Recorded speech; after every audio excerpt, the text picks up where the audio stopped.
Compañeros que no pueden venir. Quisiéramos esperar más, pero la verdad es que el tiempo es oro para todos. Sí, en ese sentido, solo quería preguntar o proponer si podíamos como ir cerrando cuando sean 10 para las 7 para que no nos pase lo de la vez pasada, ¿no? También porque hay quienes a las 7 tienen que Otras ir. actividades. Sí, Estoy de acuerdo. Sí, señor. El manejo del tiempo es importante. Gracias, Ceci. Bueno, entonces, fíjense, hoy vamos a continuar con los dos primeros pasos para tener esos apartados quizás bien completos para poder avanzar hacia lo demás. Vamos a estar orbitando en lo que tiene que ver con el paso de la familiarización, la codificación y dentro del ejercicio de codificación, la construcción de memos. Entendiendo entonces que concretamente lo que vamos a estar viendo tiene que ver con todo lo que es el proceso de análisis temático, la formación de códigos, el libro de códigos y los métodos.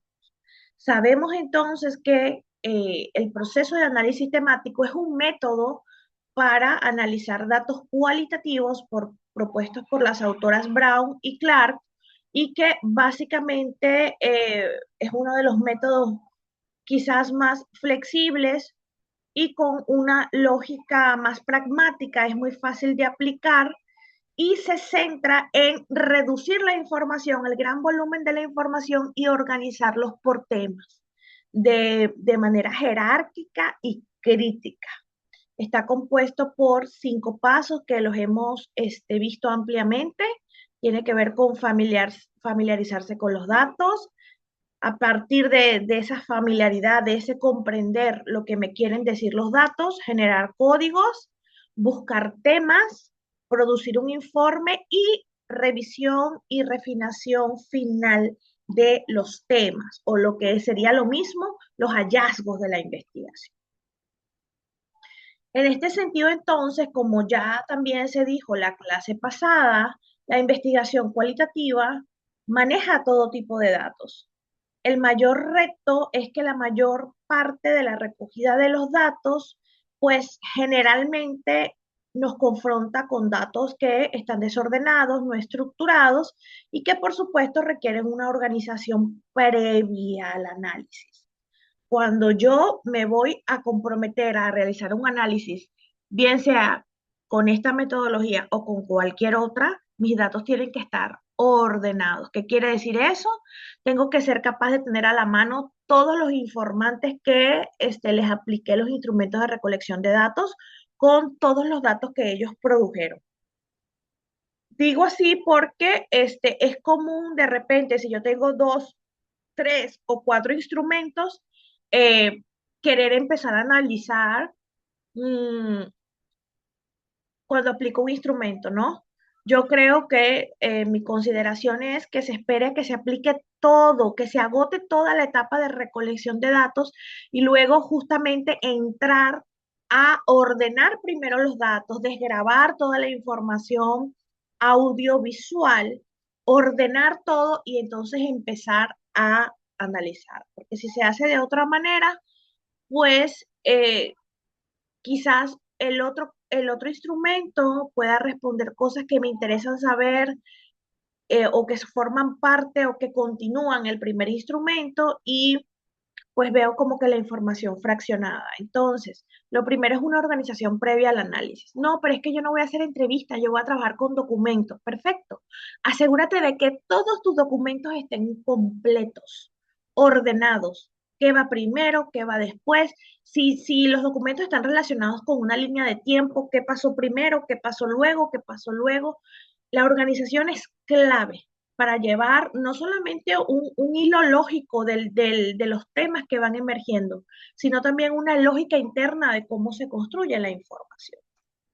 De manera pues que esta información que nos puede venir en forma de imágenes, diálogos, narrativas, fotografías, eh, eh, libros o documentos, es necesario primero entonces reducirlos a su unidad más mínima, que es la que vamos a analizar, y esa reducción se hace justamente con los procesos de codificación, para luego, a través de esos códigos, hacer una estructura analítica temática, tendiendo puentes con, por supuesto, las teorías preexistentes que nosotros hayamos revisado dentro de digamos, la investigación previa a la entrada de campo, a fin de lograr construcciones de nuevas comprensiones de lo real. En este caso, esta nueva comprensión va a estar va a estar siendo ordenada con los temas, y el análisis temático puede utilizarse para responder preguntas como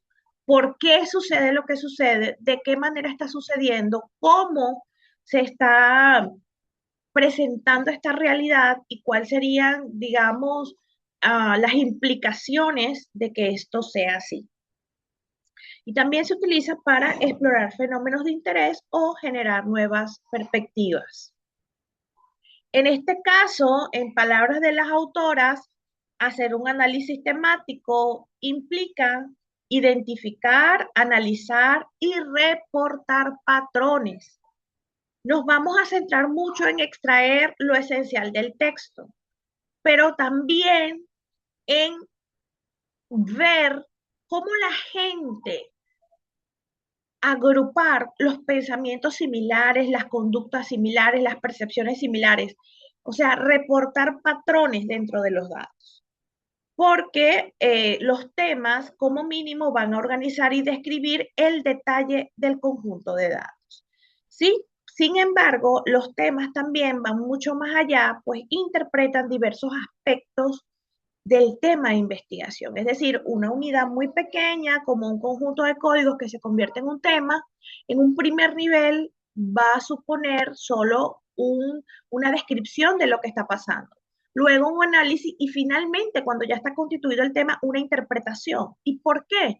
Porque vamos a subsumir esos resultados con mi pregunta de investigación y con teorías que yo como experto o como investigador encargado desarrollé primero o consulté primero antes de entrar acá. Lógicamente, al hacer esta yuxtaposición de lo teórico con los datos empíricos, exige de mi parte un posicionamiento crítico en relación a estas dos posturas en tensión, en el caso concreto, las teorías que escogí y los datos que están emergiendo de mi trabajo, y requiere un posicionamiento teórico. Entonces ya eso nos invita a una postura interpretativa de lo que están implicando los datos en función de un contexto preciso, la teoría consultada e incluso, por qué no decirlo, en función de los vacíos del conocimiento que llena desde el punto de vista científico. Lo primero es, también lo hablamos la vez pasada, ordenar y gestionar los datos. Después de esta clase voy a subirles una grabación que quiero que aprendamos a desgrabar con la app de Pinpoint, que es una app de Google que se encarga de transformar voz en texto. Entonces quiero que nos vayamos familiarizando con esa herramienta, porque también va a ser muy útil en nuestras últimas clases donde utilicemos un programa para analizar datos. Entonces le vamos a meter de una vez, simple y llanamente le vamos a aplicar Pinpoint a estos datos que nos vienen en audio para que se conviertan en texto y podamos empezar a organizarlos, a familiarizarnos con ellos y a aplicar el análisis, ¿sí?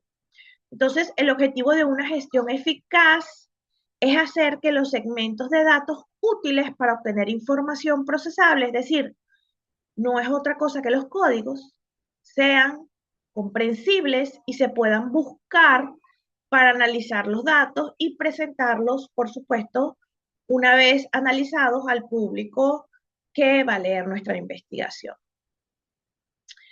La fase 1, que tiene que ver con la familiarización de datos, sí o sí implica una lectura profunda, pero sobre todo, y aquí lo voy a subrayar, No solamente que sea una lectura profunda, una lectura inicial profunda, sino también una lectura repetida del material. Yo aconsejo leer 2 y 3 veces el mismo material antes siquiera ponerle una raya al texto. Tratar de comprender realmente cuáles son los datos que se aprecian en el texto, qué es lo analizable y qué no, cuál es el sentido que la persona que me está diciendo lo que me está diciendo le está otorgando a sus palabras, para yo poderlos captar y remarcarlos como código, y eso solamente lo puedo lograr a través de mi comprensión lectora, que la voy a fortalecer leyendo repetidas veces el material. Una anotación inicial de las ideas relevantes. En la medida en que voy leyendo y voy comprendiendo, pues perfectamente puedo anotar mis reflexiones en un diario de campo para volver a ellas cuando sea necesario, ¿no? ¿Qué impresiones me da ciertos y determinados textos? ¿Qué me recuerda en relación a lo que se vivió en algún momento cuando yo estaba recogiendo esos datos? O cualquier otra idea inicial relevante a la cual tú quieras volver en el momento del análisis. Y por supuesto, comprender el contexto y el contenido general. ¿Por qué el contexto? Porque toda información cualitativa, todo conocimiento cualitativo ocurre en un contexto. En general, para las ciencias sociales es muy importante la historia y el contexto y la cultura, porque son un marco fundamental que van a bordear el conocimiento que se está desarrollando.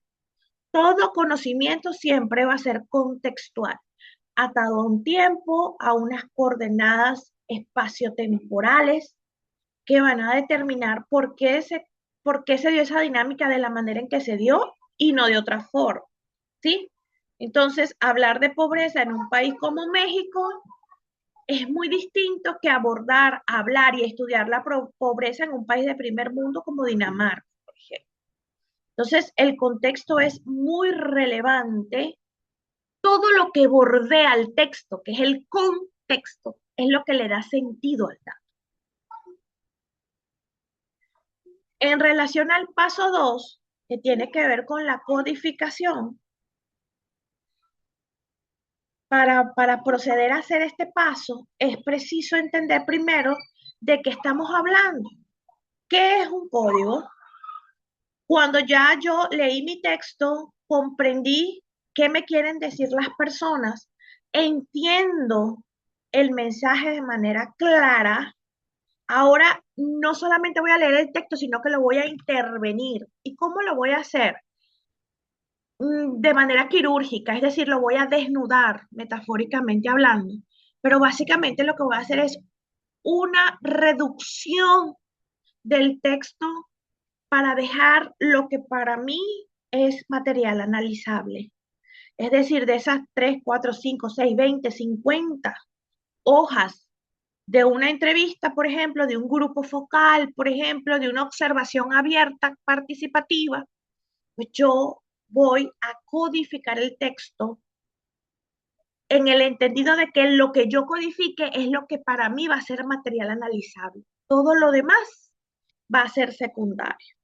Entonces, entendiendo esta lógica, yo tengo que tener presente que un código va a ser una etiqueta que yo voy a colocar a ese texto a través de una palabra breve o corta que yo le asigno a un fragmento de texto puntual.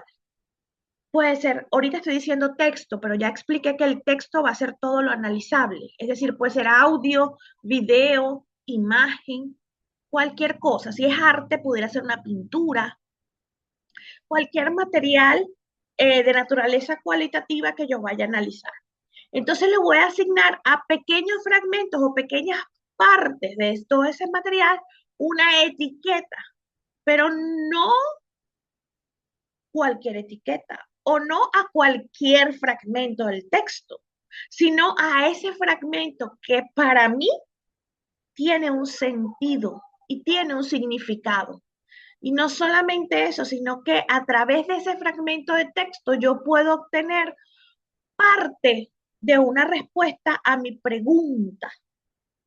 No digo mi pregunta de investigación, a la pregunta que yo realicé en mi instrumento de recolección de datos o a la categoría analítica que yo preestablecí que iba a observar en ese momento.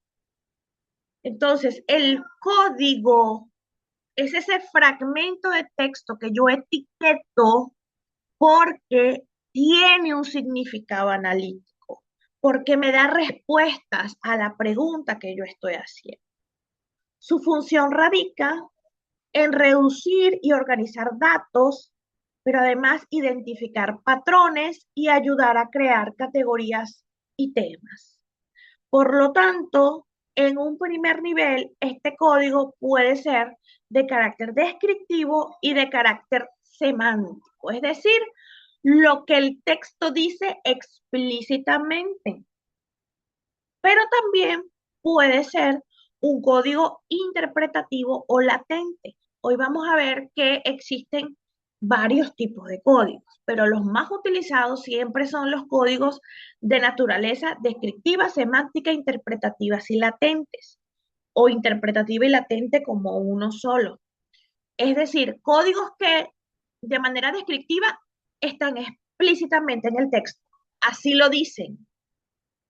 Códigos interpretativos o latentes no están de manera explícita en el texto, sin embargo, están implícitamente en el texto y con con las palabras que las personas le dan a ese fragmento de texto, hay un significado subyacente que me está comunicando algo importante.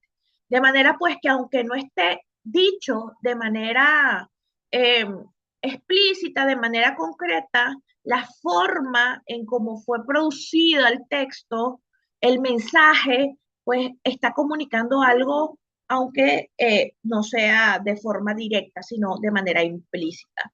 Entonces, en relación a la codificación, repito, es una etiqueta que le ponemos a un fragmento de texto que para nosotros tiene un significado y un significado.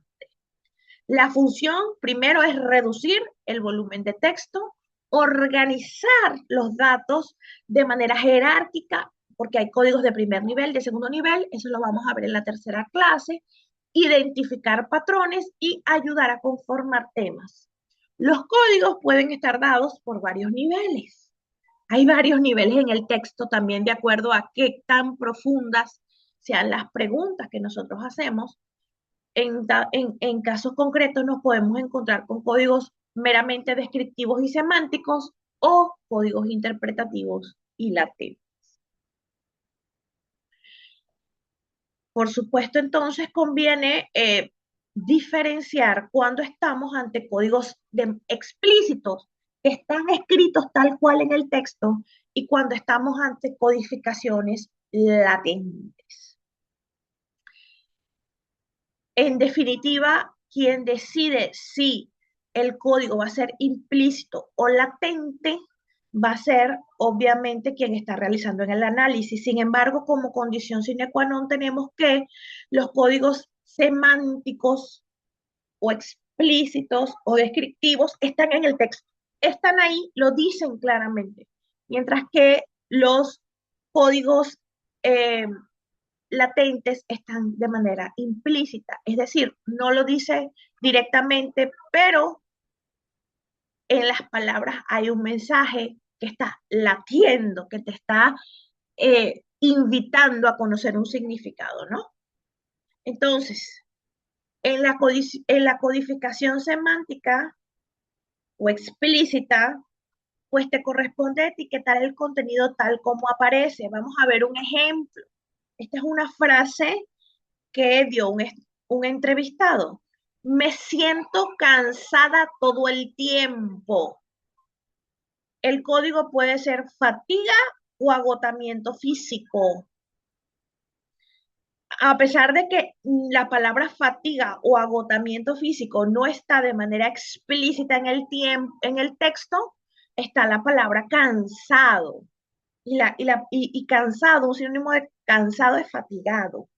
Entonces, nosotros podemos otorgar a esta frase que para mí, yo como analista en ese momento, en un contexto específico, dentro de unas lógicas analíticas, de una pregunta de investigación específica, para mí tiene un significado esta frase, me siento cansada todo el tiempo, le agrego el código fatiga, agotamiento físico, o también pudo haber sido cansancio, para ser todavía más fiel al texto. Y estos códigos me van a ayudar a describir eh, patrones u ocurrencias. Cuando hablo de ocurrencias son patrones, palabras que se repiten dentro del texto, bien sea en el mismo sujeto o en un sujeto distinto, ¿sí? Entonces, la codificación semántica sería ir directo al significado que está otorgando el texto. Cansancio, fatiga, agotamiento físico. Más sin embargo, el código latente que apunta a un significado subyacente, cosas no dichas de manera explícita, pero que me están apuntando hacia una emoción o hacia un significado que aunque no esté explícito, está latente. Por ejemplo, en esta misma frase sería un código latente: sobrecarga del cuidado, dificultad para compatibilizar trabajo y cuidado. Por supuesto que ustedes dicen, ¿y dónde dice eso? ¿Dónde dice eso? El código me siento cansada todo el tiempo no tiene nada que ver con sobrecarga o cuidado o dificultad para compatibilizar trabajo y cuidado. Bueno, no tiene nada que ver desde el punto de vista del estricto sensu de lo que está escrito. Pero si nos vamos a un contexto, acuérdense que todo conocimiento es en contexto. Esta investigación concreta trata sobre la experiencia vivida por los cuidadores de primer nivel o primer nivel de cuidado que tienen los familiares a enfermos renales crónicos, personas que están dializadas. Entonces, si yo entiendo el contexto como investigador, porque sé cuál es mi tema, sé lo que estoy investigando, estas palabras quizás a mí de manera explícita no sea mucho lo que me aportan, pero sí implícitamente me está diciendo cuando me dice me siento muy cansada, que se siente sobrecargada, agotada. Por lo tanto, eso le produce una dificultad para equilibrar el tema de el cuidado de su familiar con asistir al trabajo, por ejemplo, ¿sí? Entonces, estas asignaciones de códigos implícitos o latentes requieren siempre un puente, un movimiento analítico del investigador. Es decir, que ya te pongas en un carácter más interpretativo, no está en el texto, pero está latente. Y por supuesto lo puedes cruzar con teorías y o hacer ejercicios de reflexividad sobre tu posición como investigador. Bueno, si yo lo leo, si yo, como ustedes, me presentas una oración de 6 palabras como esta, me siento cansada todo el tiempo y me dicen codifica esta frase, lo más probable es que yo lo haga desde un código semántico, desde un código meramente descriptivo. Me siento cansada todo el tiempo. La idea principal de esas 6 palabras está condensada en que hay una persona que reiteradamente tiene cansancio físico. Por lo tanto, mi código sería fatiga. Pero como vamos a asumir que somos los investigadores que están desarrollando esta investigación y que conocen su tema, conocen las teorías que se llaman teorías de entrada, las teorías que yo tengo aquí para poder comprender el fenómeno antes de entrar a campo, sé que todo este cansancio que me está explicando esta persona se da en un contexto concreto y tiene que ver con cuidados, su rol como cuidador a enfermos renales crónicos. Entonces me siento cansada todo el tiempo, yo lo asumo en un contexto que yo conozco, porque yo fui el que le hice las entrevistas, porque yo seleccioné a las personas, porque conozco de las teorías y las teorías me dicen que efectivamente los cuidadores están tan enfermos como el enfermo, porque están sobrecargados en torno a todo lo que significa el cuidado de una persona, ¿sí? ¿Alguna duda o pregunta hasta aquí? Sí, Ceci. Em, sí, solo quería preguntar si esta decisión de codificar de manera semántica o latente es una decisión que debemos tomar desde el inicio o no necesariamente, ¿no? Porque a lo mejor podemos irlo haciendo de manera como descriptiva y al releer podemos ya decir, ah, no, esto ya no es tan así, ¿no? O ya lo crucé con otra cosa y más bien lo vas haciendo ya de manera interpretativa y luego quizá pues ya se convierte en un tema, ¿no? Entonces, solo para aclarar eso, ¿no? O sea, podemos hacer, Sí, combinar cosas y muy conforme bien, vamos pensando, eh, muy bien. volverlo a Kenixin, recodificar. te respondo después que le respondo a ella. Bueno, primeramente hay que asumir que el texto, y me disculpa la metáfora, es una entidad viva, no está muerta, te comunica, el texto comunica. Entonces hay cosas que la gente dice directo, sin mucho pensar, que hay cosas que la gente las dice entre líneas o mezclada con otras cosas y te corresponde a ti como ir como en una pinza. Imagínate tú con una pinza agarrando las palabras que comunican un significado importante dentro de lo que tú quieres estudiar. O sea, ahora sí que dijera la Biblia, separando el trigo de la cizalla, ¿no? Y eso se va dando en la misma dinámica. No hay una receta que te diga, no, empieza con puros códigos descriptivos, solamente lo estrictamente en el texto y luego interpreta, porque el pensamiento no es así. Porque en la medida que tú vas leyendo, ya tú vas hilando, maquinando, relacionando, pensando. El pensamiento no es así. Y si bien es cierto que la lectura tiene etapas, hay una etapa o sea, hay una etapa silábica, presilábica, silábica, codificación y comprensión del texto. Todas esas cosas suceden cuando leemos un texto. Bueno, ya yo sé, digamos, familiarización del texto, que es la etapa uno de Brown y Clark, la podemos concatenar con la etapa silábica del texto y ya, y de decodificación. Bueno, ya yo comprendo qué me quiere decir esta persona. Ahora, de lo que ella me dice, ¿qué es lo importante? ¿Qué es lo relevante? Ah, bueno, y de esto relevante, ¿cómo me lo está diciendo? ¿Directo, explícito o yo tengo es necesario que yo haga un juego en mi pensamiento mezclando esta pregunta con la pregunta subsiguiente? Porque acuérdense que como la gente habla desordenado, puede pasar que la pregunta uno te responda cosas que también responden a la pregunta 2 y sea necesario que tú como que retomes eso. Entonces no hay como que si esto fuera teoría fundamentada, yo te dijera, Ceci, por supuesto, hay codificación axial, que es la abierta, donde vamos a hacer movimientos meramente descriptivos. Hay una codificación libre y después una codificación axial, que es donde vamos a relacionar, eso ya es más analítico, y después una última codificación donde vamos a integrar, que eso ya es más interpretativo. Pero en el análisis temático no hay como un checklist que diga, bueno, tú primero vas a todo lo que va al texto. Después te das otra lectura a ver si hay algo que no está en el texto, pero sí dentro de él.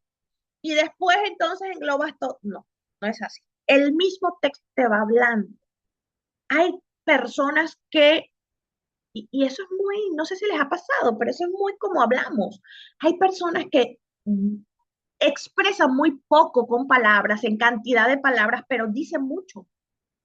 Son personas de esas que nunca hablan y cuando hablan dicen un montón de cosas diciendo pocas palabras. Y hay personas que es exactamente al revés. Habla, habla, habla, habla, habla, habla, habla, pero no dice nada. O no dice nada de valor. Entonces tú misma vas a ir descubriendo, o sea, las autoras, es que hay un principio en investigación cualitativa que se llama autonomía interpretativa. Las autoras respetan mucho eso. Entonces no es que te dan una receta para decir, porque cada quien entiende un texto, lo codifica y lo comprende de manera distinta. Hay gente que es muy interpretativa. Lo vimos en la primera clase. Aquí hubo una persona, es más, no sé si eras tú, que con la canción ya le sacó un montón de cosas que no estaban en el texto, no estaban.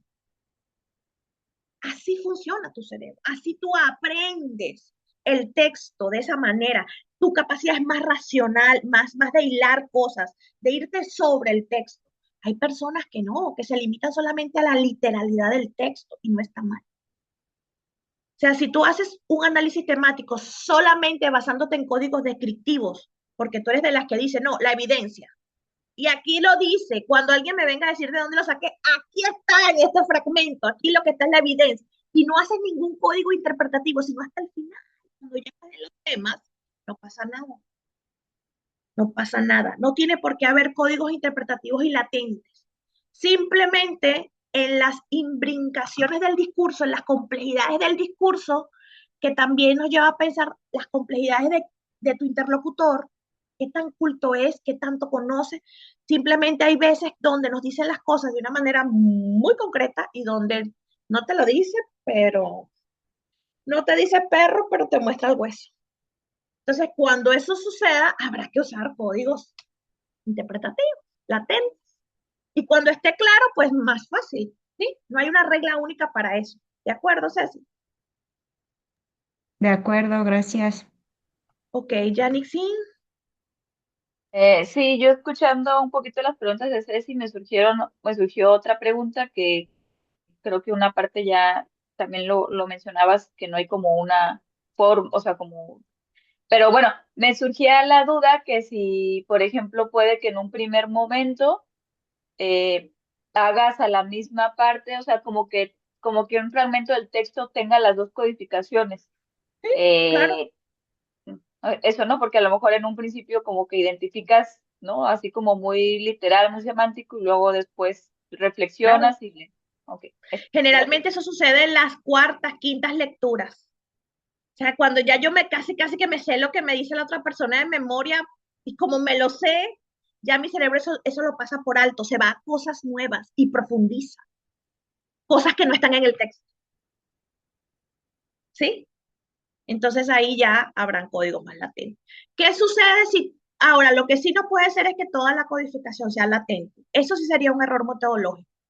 La codificación tiene que tener evidencia, porque nosotros tenemos que cuidar aquello de la subjetividad, ¿no? Yo no voy a subrayar lo que a mí me dé la gana porque se me ocurrió pensar que era un código semántico y no está ahí, pero yo pienso que sí está. No, bueno, no. Aún lo latente está anclado en una idea clave, ¿sí? Entonces, lo que sí no puede ser, un análisis puede ser todo descriptivo, no hay problema. Amarrado el texto a la literalidad del texto, no hay ningún problema. Lo que sí no puede suceder es que sea todo latente. No, pues no. Y ya estamos en otros terrenos, no estamos haciendo hermenéutica, estamos en un análisis temático.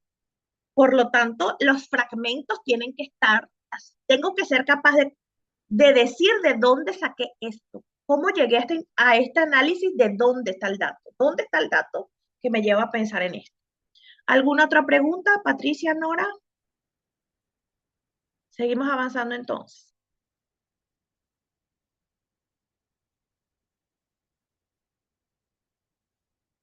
Muy bien. Entonces, hay muchos tipos de códigos, ¿no? No nada más eso. John Saldaña propone más de 100. Pero bueno, aunque existen muchísimos métodos de codificación, muchos investigadores cualitativos suelen comenzar con la codificación abierta.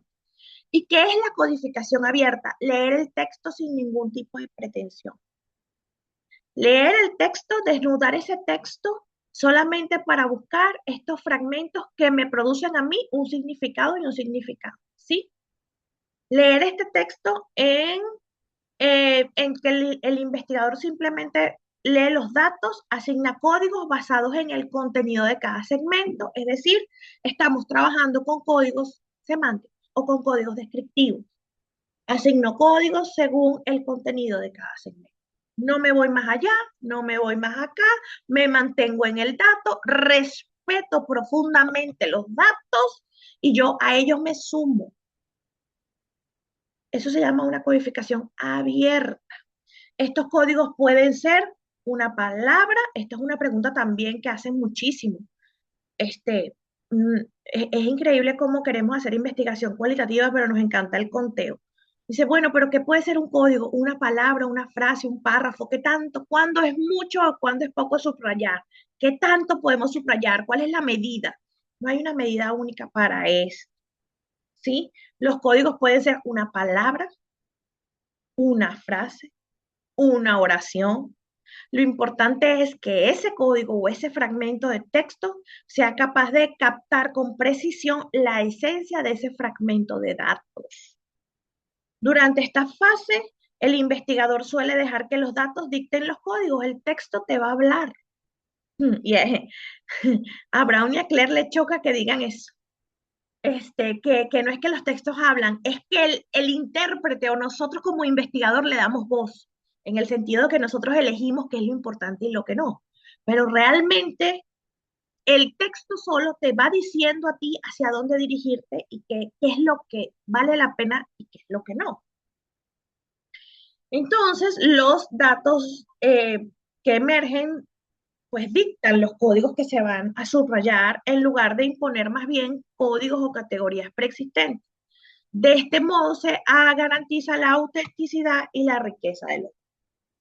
¿Qué pasa en el caso de, un ejemplo, Yang Nissin, la clase pasada que me estaba hablando algo de, me acuerdo, los huertos escolares, y manejaba ella unas categorías? Esta noción no la vamos a usar en este tipo de análisis porque estamos trabajando con análisis temático. Las categorías son propias de la teoría fundamentada y otros métodos de análisis, pero ella manejaba unas categorías, o vamos a llamarlos códigos también, unos códigos muy específicos de entrada para aquello de la sustentabilidad del huerto. ¿Qué pasa cuando ya el investigador tiene huellas concretas y lo que quiere es ver cómo esa teoría de alguna manera abraza la realidad que se va a estudiar? Entonces, lo que tiene que hacer es esas categorías, convertirlas en códigos e identificar sus códigos en el texto. Por supuesto, habrán códigos que no están y habrán códigos que ella no los explicitó, pero ahí están y habrá que ponerse. Entonces, habrán códigos donde la teoría se quedó corta porque no los maneja. Acuérdense que la teoría es una explicación tentativa de algo. Y digo tentativa porque no hay teorías absolutas, ¿no? Las teorías también tienen quiebres por otras teorías que explican mejor el fenómeno, en fin. Entonces, cuando ya yo tengo una idea, un cuadrito bien organizadito de lo que yo quiero hacer, y mi investigación va con miras a ver cómo, más bien cómo es una teoría en la práctica, o entender la práctica, una práctica concreta, pero a la luz de tal o cual teoría, entonces ya a mí me corresponde hacer un mapa de categorías o un mapa de códigos previos y aplicar ese mapa a mi campo. Es decir, en qué parte del texto, en qué parte de las cosas que yo observo, de lo que me dicen, de lo que leo, están mis códigos o los códigos que me dicta la teoría. Es así como que cuando yo, me disculpan la metáfora, pero se me hace útil, yo voy a hacer un ejercicio de buscar huevos de Pascua. Yo tengo claro lo que es un huevo, tengo la imagen mental de lo que es un huevo, quizás no sé de qué color esté pintado o dónde está, pero yo sé lo que estoy buscando. Entonces ya yo tengo mis códigos bien identificados, mis autores bien consolidados, y yo en mi parte empírica lo que necesito es ver dónde, en qué momento se dan esas categorías que la teoría me está diciendo. Y eso era lo que yo le explicaba de las formas de hacer investigación cualitativa de un modo deductivo, que es realmente cómo se maneja la ciencia normal. Si se ponen a pensar, la ciencia normal, o lo que es lo mismo, el positivismo lógico, primero a través de las teorías construye una hipótesis y esa hipótesis la va a probar en un campo, ¿sí? Es el modo deductivo. Desde lo general, teorías que vienen desde Europa no tienen nada que ver conmigo, pero yo las asumo como ciertas, como únicas, y las asumo y las aplico en mi contexto único y singular. Y la otra forma de hacerlo es a través de la inducción, donde es el campo el que me alimenta la teoría. Es decir, a partir del campo yo hago teorías. Por eso la famosa forma de hacer investigación cualitativa por excelencia, que es la teoría fundamentada, se llama así. Construyo teorías a través de fundamentos del campo. Es completamente inductivo. Es el campo el que me da a mí las categorías que yo voy a transformar en axiomas para construir una teoría, no al revés. No aplico teorías al campo, sino es el campo el que alimenta la teoría. Entendiendo, por supuesto, que en la ciencia es una relación simbiótica. No puede haber explicaciones sin teorías previas. O sea, difícilmente salga algo 100% original. Todo tiene historia, todo ha sido antes de alguna manera estudiado, ¿no?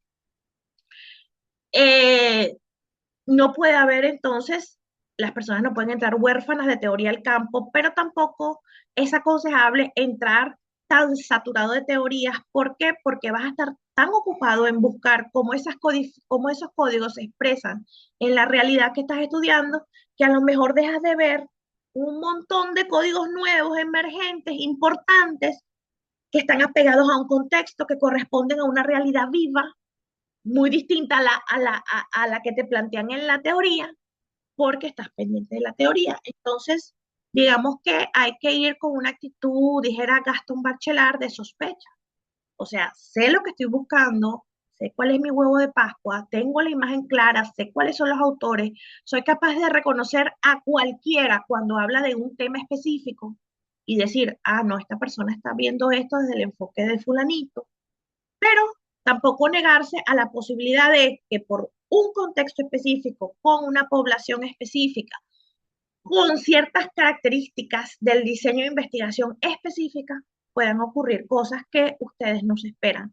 Por lo tanto, puedan haber códigos que ustedes no se plantearon observar, pero que están allí y hay que tomarlos en cuenta porque al final del día lo importante son los datos que la gente proporciona o los autores, si usted está haciendo un análisis teórico, por ejemplo, a la luz de análisis temático. O sea, no puedes obviar el campo. Y si el campo te está diciendo que hay cosas que la teoría no toma en cuenta, tienes que ponerlas tú sobre la mesa.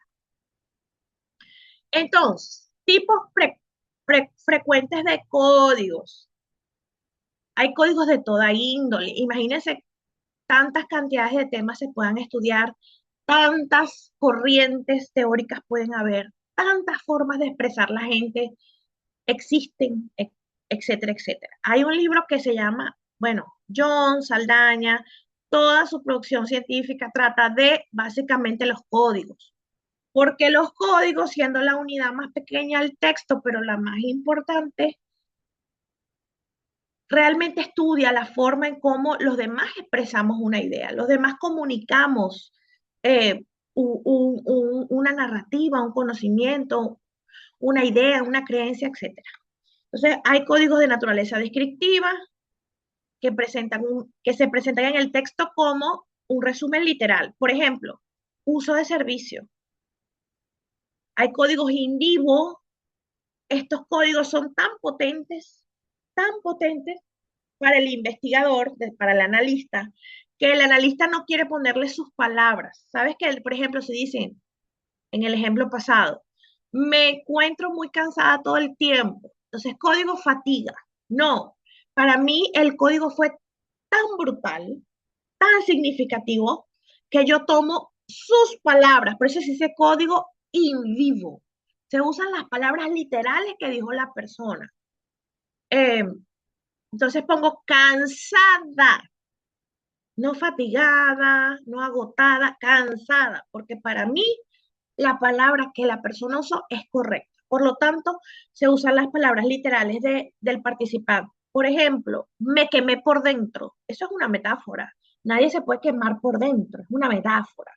Pero que para mí tiene tanto poder explicativo. Para mí hace referencia a un estado de ánimo de esta persona, a un estado emocional, que no quiero ponerle otras palabras. Por lo tanto, el código que yo elijo es la frase misma que la persona dijo.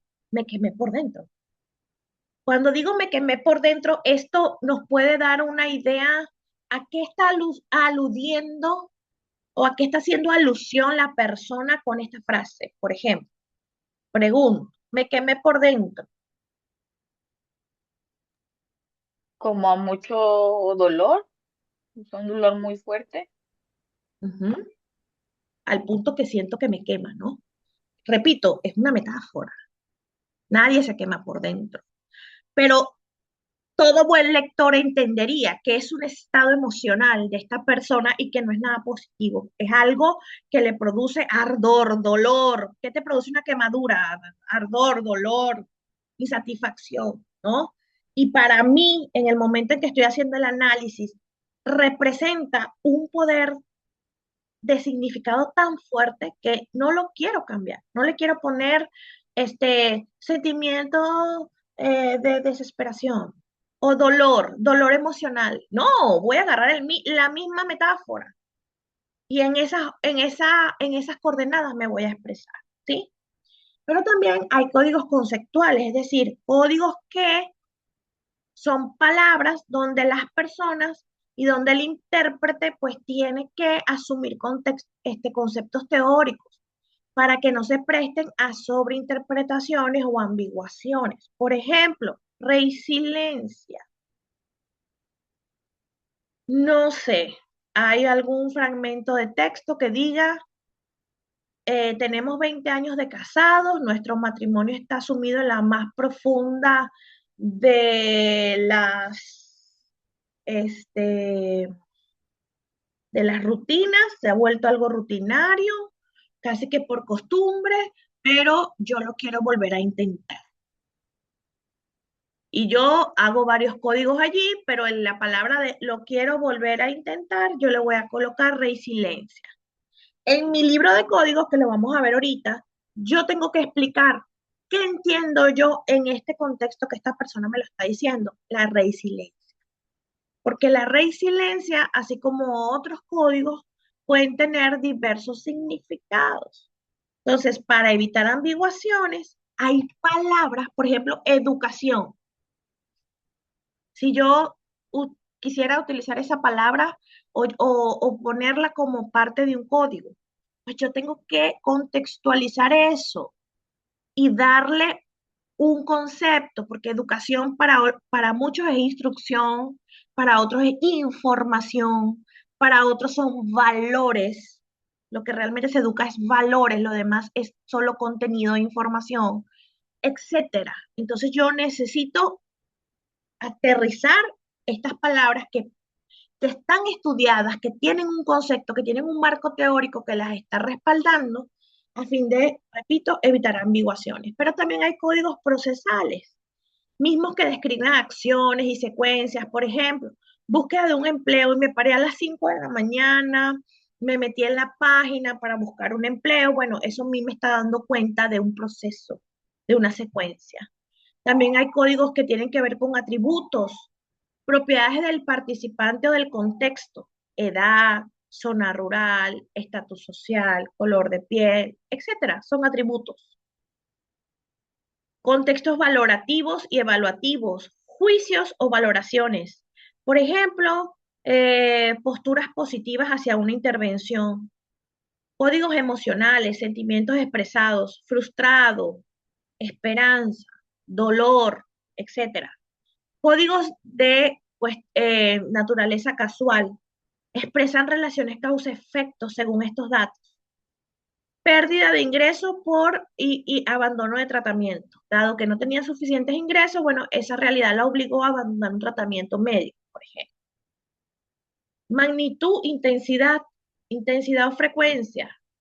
Frases concretas, alta adherencia, alto flujo peatonal, muchos clientes en mi negocio, pocas ventas. Bueno, eso me está hablando a mí de una intensidad de algo que a mí me interesa saber. También hay códigos de carácter contradictorio, ambivalente, que se prestan a las múltiples interpretaciones. Cuando en el mismo fragmento sugieren tensiones en la forma como la gente se comunica. Por ejemplo, querer ayudar pero sentirse molesto, resentido. Bueno, es una frase que está en tensión, porque si quiero ayudar, se supone que es porque me nace hacerlo. No tengo por qué sentirme así. Entonces se contradice. Ahora, estos tipos de códigos se los tienen que aprender eh, de memoria o algo así. No. Simplemente es para que ustedes vean la las tan variopintas formas en que una persona se puede estar comunicando y te puede estar otorgando un mensaje dentro del lenguaje. Cuando hacemos este tipo de análisis, este y cualquiera que se defina por análisis cualitativo, tenemos que estar muy pendientes del lenguaje, tanto lingüístico como paralingüístico, porque ya les expliqué que cuando estamos frente a un texto, imagen, libros, entrevistas, cualquier tipo de instrumento de recolección de datos, todo comunica. Entonces tenemos que estar muy prendados y muy prestos a conocer el lenguaje de fondo. Hay personas que hablan dando ejemplos. Cada vez que hablan, dan ejemplos. Son personas como que muy pragmáticas. Siempre se van al hacer. Pero hay personas que hablan como Jesús en la Biblia, todo es parábola. Nadie les entiende. Y hay personas que son directas y parcas. Entonces hay que estar muy pendiente de la forma como las personas comunican y eso te lo va dando la familiarización con la lectura. ¿Sí? Ya tú sabes que tu participante habla mucho y dice poco. Por lo tanto, tienes que ser paciente en leer todo ese texto para sacar pocas cosas importantes. O por el contrario, habla poco, pero dice mucho. Entonces, ahí la cuestión es saber entre eso mucho que dice, cómo organizarlo, ¿no? ¿Qué es lo primero, qué es lo segundo, qué es lo más medular, etcétera? Ejemplos concretos en el texto de códigos semánticos y códigos latentes, es decir, códigos descriptivos y códigos más interpretativos. Vamos a ver. Ah, muy bien, Patricia, no te preocupes. Texto, lo que yo subrayé, lo que para mí tiene sentido. No me dejan salir de casa sola. Dicen que me puedo perder. Código semántico, es decir, código descriptivo que está en el texto. Está allí, no lo inventé yo. Dice, restricción de movilidad. No me dejan salir de casa sola, pues me restringe la movilidad. Código en vivo. La palabra es tan potente, por así decirlo, que yo no quiero ponerle una etiqueta con mi propio pensamiento. Yo voy a agarrar las propias palabras de la persona y las voy a convertir en un código. Me puedo perder o me pueden perder, haciendo alusión a que esta persona se puede aprovechar de ella, llevarse. Código en vivo, me pueden perder porque está en el texto. Código semántico, hay una restricción de movilidad porque no me dejan salir de casa sola. Eso está en el texto. Pero hay un código latente que no está en el texto de manera explícita, pero que te está invitando a que descubras una idea mucho más profunda por debajo de las palabras de que la persona está diciendo. Dice que esta persona, el código latente es que la persona se siente incapaz de salir sola porque hay una sobreprotección familiar. Si es una persona adulta, sin ningún tipo de minusvalía, ¿por qué razón no podría salir sola? Dicen que me puedo perder. Cuando dice dicen, o sea, no lo dice ella, lo dice quién, su familiar, por eso la sobreprotege, ¿sí? Vamos a ver otro ejemplo. Mi hija trabaja mucho y solo viene los domingos. Yo me ocupo de la casa. Una mamá hablando. Código semántico, lo que está en el texto. Hay responsabilidades domésticas. ¿De quién? De la mamá. Frecuencias de visitas bajas. Acuérdense de lo que les dije. Códigos que tienen que ver con frecuencia, códigos que tienen que ver con posturas, códigos que tienen que ver, códigos causales, etcétera. Código latente, hay una soledad estructural y hay roles de género invertidos. Cuando dice, mi hija trabaja mucho, justifica a la hija, ¿no? Justifica que su hija no la va a visitar los domingos y mientras ella, pues por eso ella va poco, porque trabaja mucho los días domingos y no le da tiempo de ir a visitarla, ¿no? Entonces, un código latente es que de alguna manera la mamá percibe esa soledad, dado las frecuencias de visitas bajas.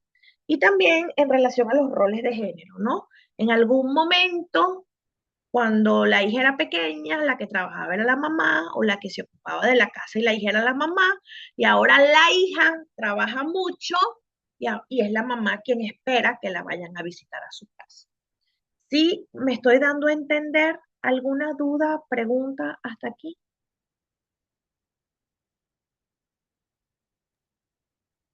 Todo bien. Perfecto, seguimos avanzando entonces.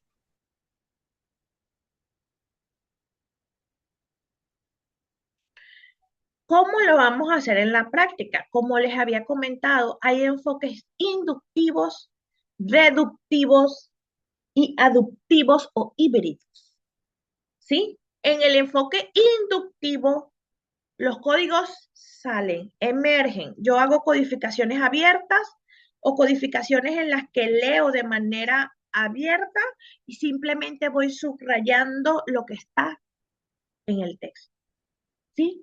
Lo hago de manera abierta. No tengo ningún patrón previo, ningún mapa previo a buscar como no sea mi pregunta. Digamos, mi ancla en el análisis va a ser lo que yo estoy preguntando.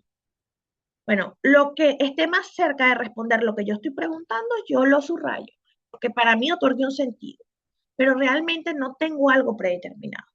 Mientras que en un enfoque deductivo, yo sé exactamente lo que estoy buscando en el texto y eso que estoy buscando, lo estoy buscando con unas características específicas propias de la teoría que estoy utilizando y así lo quiero encontrar. Entonces, aplicas códigos basados en marcos teóricos o preguntas previas. Preguntas, en este caso, preguntas de carácter teórico también. Y una modalidad híbrida o abductiva que tiene que ver con mezclar ambos, útiles para revisiones teóricas con apertura a nuevos hallazgos. Bueno, si tu diseño o tu material tiene que ver con, no sé, estudiar um, a un epistemólogo, a ciertos epistemólogos del sur, por ejemplo, para ofrecer una vía alternativa dentro de estas modalidades de epistemologías del sur, pero viéndolo todavía más local, con un viraje mucho todavía más autóctono de los pueblos originarios, por ejemplo, una Bertrand más origen de los pueblos originarios, pues ya tú entras con serias estructuras teóricas previas, pero también le das esta apertura a que las categorías se liberen y puedan emerger de manera espontánea en la medida en que vas leyendo, ¿sí? Ahora, eh, ¿cómo podemos codificar o cuáles son las técnicas más comunes al codificar? Línea por línea. Hay gente que lee todo el texto y no subraya nada. Leo primero, comprendo primero y después voy subrayando. Pero así como que cuando lo voy subrayando no lo vuelvo a leer otra vez, sino que como ya lo leí, sé dónde y lo subrayo. Mi recomendación y la recomendación de las autoras es que se haga línea por línea. Hagan una lectura general para, es la parte uno, familiarización del texto. Pero cuando se dispongan a codificar, el pensamiento o el movimiento analítico debe ser de arriba hacia abajo, línea por línea. Esto me interesa, esto no me interesa, esto me interesa, esto responde a la pregunta, esto no me interesa, codificarán. ¿Sí? Ideal para análisis profundo y no pasar por alto ideas. Sin embargo, hay una codificación focal que está muy casada con el enfoque deductivo, porque esta codificación es selectiva. ¿Por qué? Porque ya yo sé el tema de los huevos de Pascua. No sé si el huevo que va a encontrar es rojo, verde, azul, amarillo. No sé quizás dónde esté. En tantos fragmentos de texto no sé dónde está no sé dónde esté el huevo, pero sé que es un huevo. Entonces, como ya sé qué es lo que estoy buscando, a lo mejor no soy como que muy cuidadoso en la forma en que leo, sino que me voy directo a donde está, vulgarmente, como dicen aquí en México, la carnita, ¿no? Donde está lo que a mí me interesa. Entonces, esto sucede cuando ya tengo códigos o categorías hechas y busco evidencia específica. Es decir, de qué manera este código o esta categoría se expresa en este texto. ¿Sí? Si mi categoría es, por ejemplo, violencia de género, todo donde yo vea me pegó, me alzó la voz, no me dio dinero para comprar comida, me dejó encerrada, o sea, todas esas expresiones que además den cuenta de acciones concretas relacionadas con violencia de género, yo las voy a, automáticamente yo las voy a subrayar. Y después ya las iré organizando cuáles son las violencias de índole sexual, de violencia económica, este, mm, violencia sistémica, violencia psicológica, ya eso es otra cosa. Pero ya yo voy a lo que voy, porque ya yo sé que estoy buscando. Y la codificación axial propia de la teoría fundamentada, que tiene que ver con ya otra etapa un poco más avanzada, reorganiza códigos en categorías y subcategorías buscando relaciones, cómo estos códigos se comunican. Aquí también vamos a hacer este viraje, vamos a hacer este movimiento analítico, pero ya cuando construyamos los temas, vamos a ver cómo los códigos de alguna manera se relacionan. Y la codificación temática de Brown y Clark también relaciona códigos, pero va más hacia patrones. Está más orientada a identificar y desarrollar temas, agrupa códigos, pero con patrones. Aquí ya no es que se relacionan per se. Bueno, no es que hambre se relaciona con ganas de comer y por eso yo los relaciono. No, tiene que existir un patrón dentro de los textos. Es decir, una forma en que el dato se repita, en que la conducta se repita, en que la creencia se repita, como para nosotros decir, bueno, en este tema y no en otro, comida tiene que ver o se asocia con ganas. ¿Sí? Muy bien. Ahora, tenemos ciertos problemas comunes, y no problemas, sino malas prácticas cuando desarrollamos este tipo de análisis y, pues, por supuesto, todo problema una solución, ¿verdad? ¿Cómo vamos a resolver estos problemas? Códigos demasiado generales. Entonces, un texto entero, un párrafo entero, lo queremos subsumir en un solo código. Entonces, generalmente un párrafo, eso no lo digo yo, lo dice la lengua española, ¿verdad? Un párrafo, que es generalmente 7 u 8 líneas, está compuesto por una idea principal y 2 o 3 ideas secundarias, de acuerdo a la complejidad del párrafo. Entonces no podemos pretender subsumir todo ese montón de palabras en un solo código, porque seguramente ahí no hay un solo significado, sino varios, o un significado principal y otros que le dan, que se relacionan con ese significado y le dan fuerza. Por eso entonces la manera de subsanar esta situación, que es una muy mala práctica, que nos pasa mucho cuando estamos empezando a leer un texto o estamos empezando a aprender esta técnica analítica. Todo es importante y todo lo subrayamos porque todo lo que se dice es importante. A lo mejor y sí, todo es importante, pero hay categorías de importancia. ¿Mm? Y hay que ordenarlas. Y ese orden es jerárquico. No todo es importante, no todo es urgente. Hay niveles. Entonces, lo que se recomienda es dividirlos en subcódigos y añadir definiciones. O sea, que se vea claramente que hay una relación causal entre ganas de comer y comida, o comida y ganas de comer. Cuando yo tengo ganas de comer, busco comida, pero no siempre cuando hay comida yo tengo ganas de comer. Entonces, por eso es necesario definirlos e interpretar qué tipo de relación guarda un código común. Códigos demasiado similares. Bueno, este, códigos que puedan ser muy similares. Apetito y ganas de comer. O hambre y ganas de comer. A veces hay gente que tiene ganas de comer sin tener hambre realmente. Es más bien, come por ansiedad, come por nervio, pero no por hambre.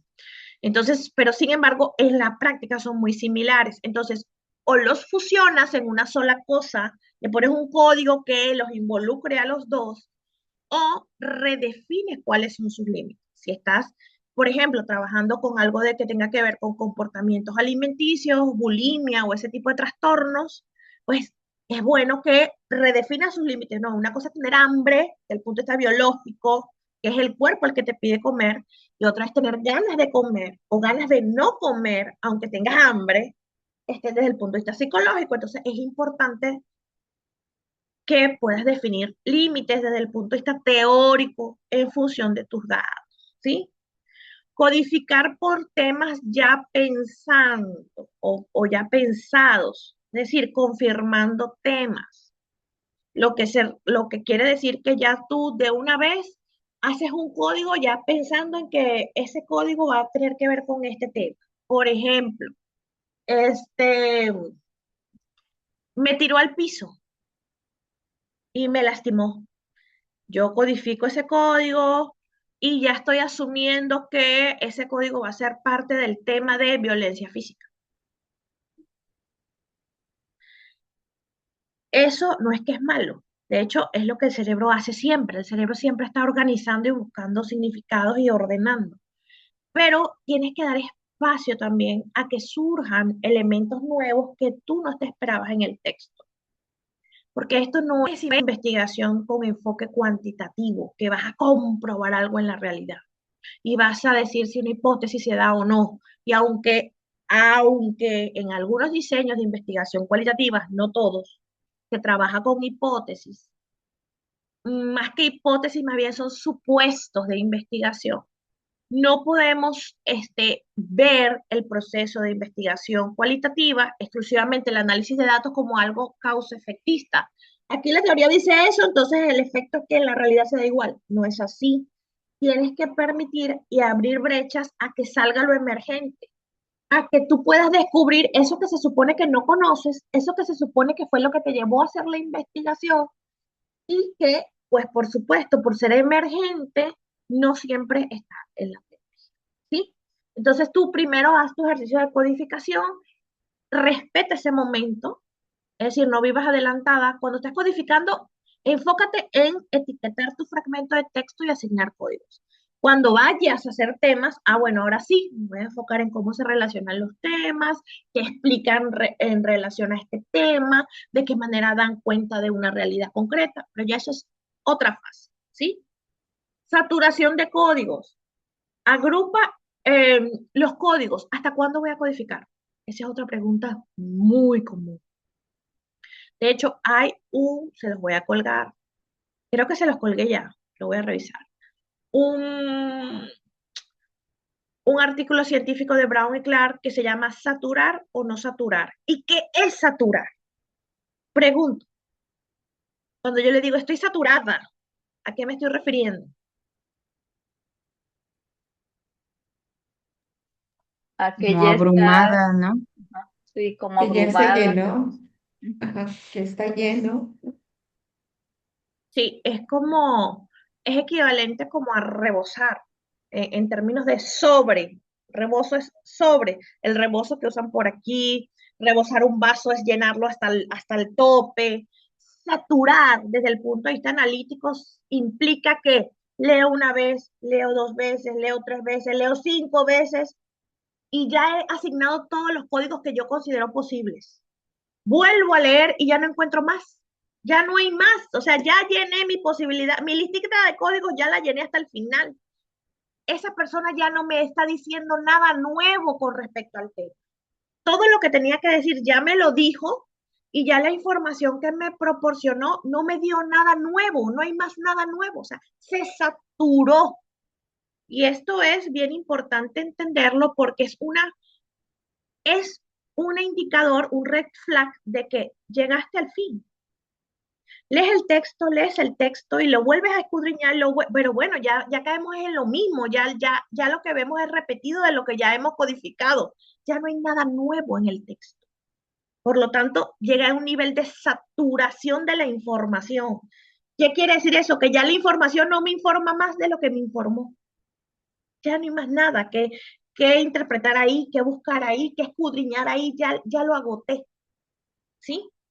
Entonces, en relación a la saturación de códigos, cuando hago muchos, muchos, muchos, muchos, muchos, y quiero seguir haciendo y ya no encuentro fin, eso también es algo muy propio de cuando estamos empezando a investigar y analizar datos con este método. Entonces, lo que te dicen las autoras es, en vez de seguir buscando códigos, más bien refínalos, porque a lo mejor no es que hay códigos nuevos, sino que las pistas nuevas que tú encuentras ya pertenecen a un código que ya tú has marcado. Son parte de un código que ya has marcado y no has refinado. Se vuelve a leer y vuelve a ver realmente si esto es parte de este código o se relaciona con este código o es algo completamente diferente que amerita ser un código nuevo. En este sentido, jerarquiza los códigos, agrúpalos y priorizalos según la relevancia teórica. Y esto se da mucho es cuando queremos marcar todo porque consideramos que todo es importante. No, no todo es importante. Discúlpenme que se los diga, pero en un texto no todo es importante. Y eso lo dice hasta la literatura. Hay ideas principales, y hay ideas secundarias, y hay ideas terciarias y otras que son relleno. En un texto no todo es importante. Todo lo que te dice la gente, esa frase es muy retórica, pero es mentira. No hay desperdicio. No, sí hay. Créanme que sí hay. La gente siempre tiene un mensaje concreto, dentro de ese mensaje concreto, ideas que apoyan ese mensaje concreto y cosas que son repetición. O sea, reiteración de lo que ya dijo. Por lo tanto, entonces, hay un nivel de saturación de la información. Hay un momento donde ya el dato no te está diciendo más nada, no te está aportando otra cosa nueva. ¿Sí? Y pérdida de la noción de trazabilidad. Esto es importantísimo. Ideas que se repiten, por supuesto. Eso es muy común.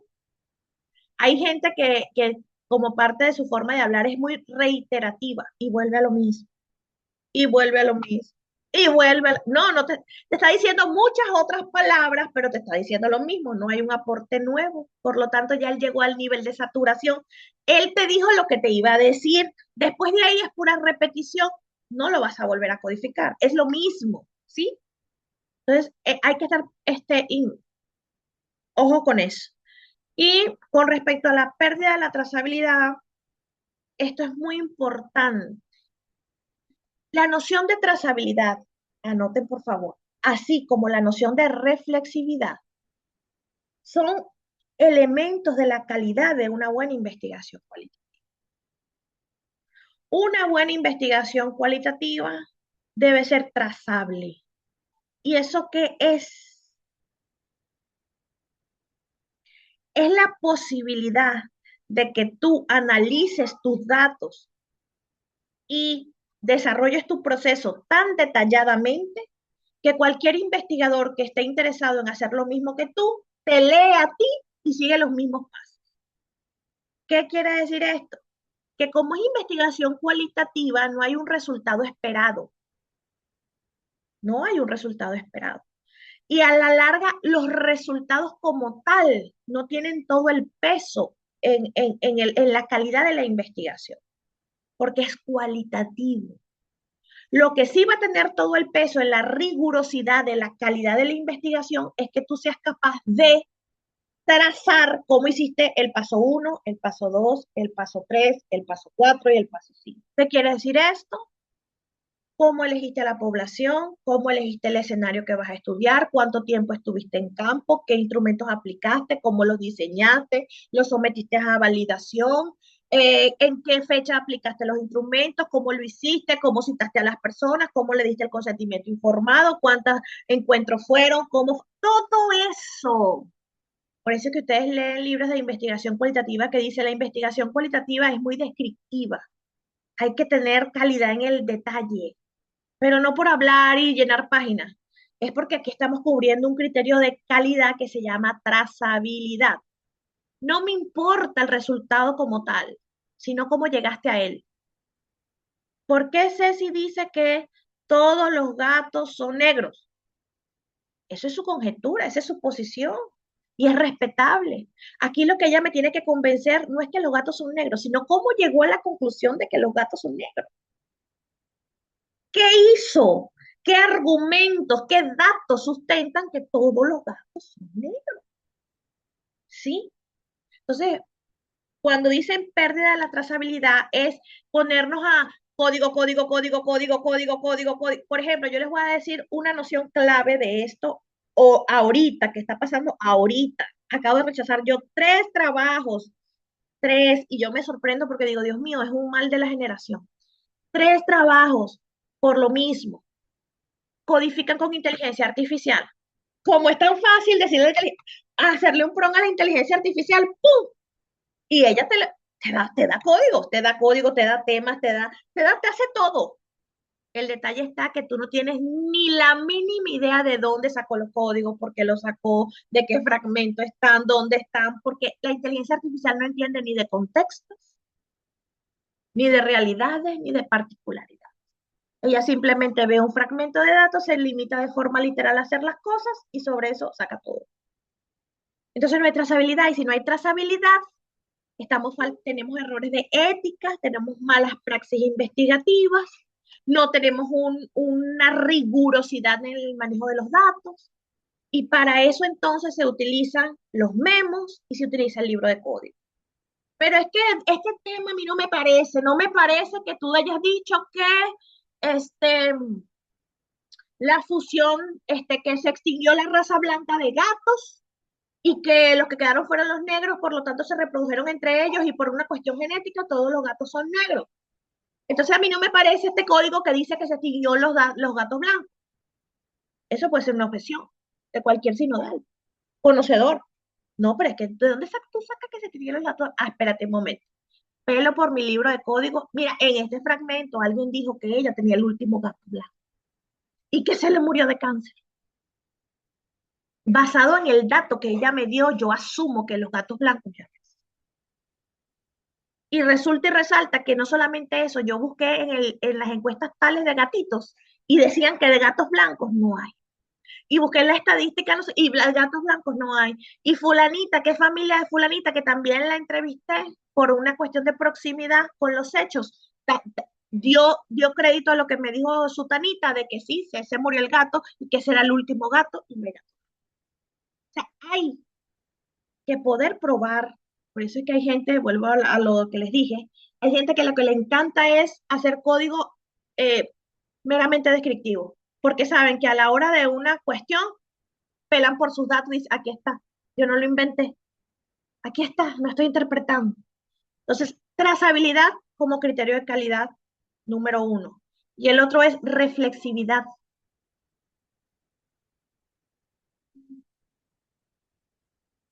Hay un libro muy, muy interesante de reflexividad de una autora argentina, ahorita lo voy a buscar, se los voy a subir. Y la noción de reflexividad tiene que ver a qué estamos pensando o cómo justificamos las decisiones que tomamos. ¿Y esto por qué? Porque volvemos a lo mismo. La subjetividad, a pesar de que es algo connatural del ser humano, para la ciencia, la subjetividad es un sesgo cognitivo. Entonces nosotros tenemos que minimizar esa subjetividad, controlarla. Sabemos que existe, sabemos que la hay, pero hay que controlarla. Y una de las formas de hacerlo es a través de las nociones de reflexividad, es decir, justificando mis decisiones. ¿Por qué hago lo que hago? ¿Por qué yo apliqué una observación participante en vez de aplicar una observación no participativa? ¿Pero por qué yo apliqué un grupo focal en vez de aplicar una entrevista? Pero porque yo hice entrevista individual en vez de hacer grupal o un grupo de discusión. Los porqués en relación a ese tipo de decisiones hay que decirlos, hay que explicitarlos, hay que justificarlos. Y eso es una noción de reflexividad. Entonces voy a ver, condenados a la reflexividad. Me parece que se llama Teresa, ahorita la voy a buscar. Así se llama ese libro, es de una argentina. Es interesante que lo puedan leer porque es un principio básico de una buena investigación cualitativa. Entonces, la trazabilidad y la reflexividad, elemental. Avanzo.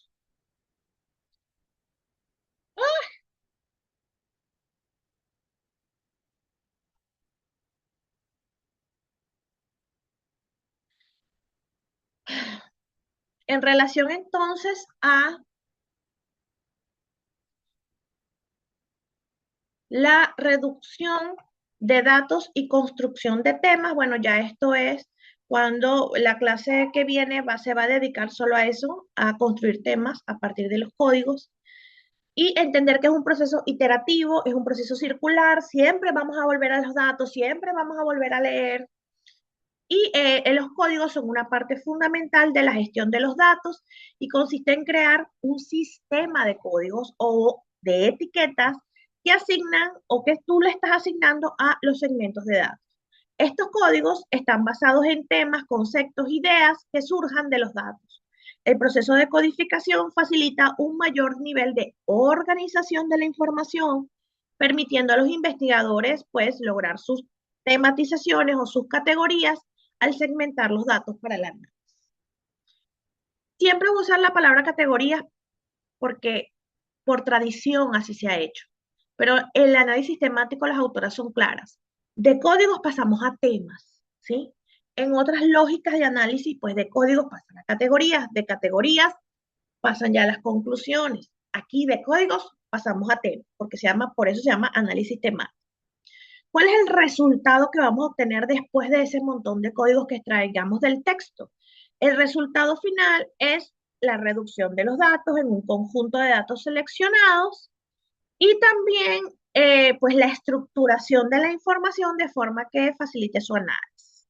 El conjunto de datos se convierte en la base de datos de donde se van a derivar las ideas medulares de las conclusiones y los resultados.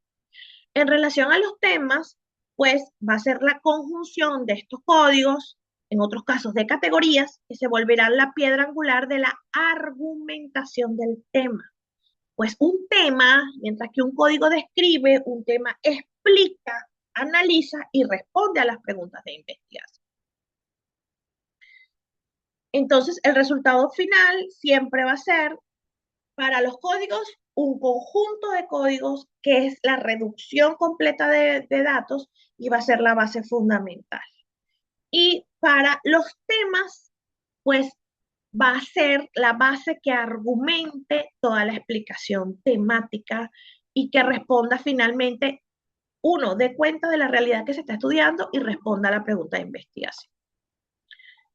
En relación a las buenas prácticas de reflexividad, tenemos que, para yo estar consciente de las cosas que hago en el momento que las hago y por qué hago lo que hago, tengo que registrar, tengo que acostumbrarme a tener siempre mi diario de campo, mi libreta de notas, registrar cómo tus supuestos, tus conceptos y tu formación influyen en la interpretación.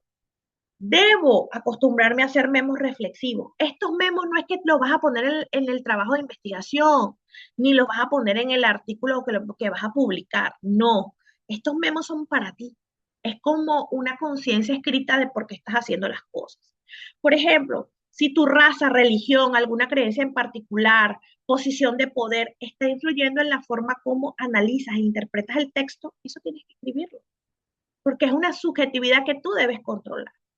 Si tú eres cristiana, católica, bueno, no sé, cristiana pentecostés, ¿no? O eres judía, por ejemplo, y resulta y resalta que en esa comunidad la gente come mucho cerdo, pero eso va en contra de tu creencia. Tú como judía no puedes comer cerdo porque no está permitido. Y además todas las cosas que comes es con la calidad kosher. Y esta gente pues tiene otro modo de vivir, otra creencia y convive de manera diferente. Tú tienes que estar consciente que tu creencia y tu religión está influenciando la forma como estás analizando el texto. Claro que no. No, es una gran mentira. Es así. O sea, no vemos las cosas como son. La realidad no es algo impoluto que está fuera de mí y que yo capto tal cual es. No. Vemos las cosas como somos, como somos. Acuérdense que yo les dije que nosotros somos sujetos, estamos sujetados. Hay cosas invisibles que a mí me sujetan y que hacen que yo vea las cosas de una manera diferente. Imagínense ustedes, yo me encuentro viviendo aquí en el sur de México donde hay muchísimos pueblos originarios, indígenas. La forma como ellos asumen y ven la sexualidad y casan a sus niñas a los 12 y 13 años, para mí está mal, porque mi creencia es distinta, mi cultura es diferente. Entonces, ¿ustedes creen que si yo hago un trabajo de investigación donde de alguna manera esa categoría analítica salga a la luz, ¿ustedes creen que yo voy a ser imparcial? Mentira. Por supuesto que voy a tener algo que decir negativo al respecto.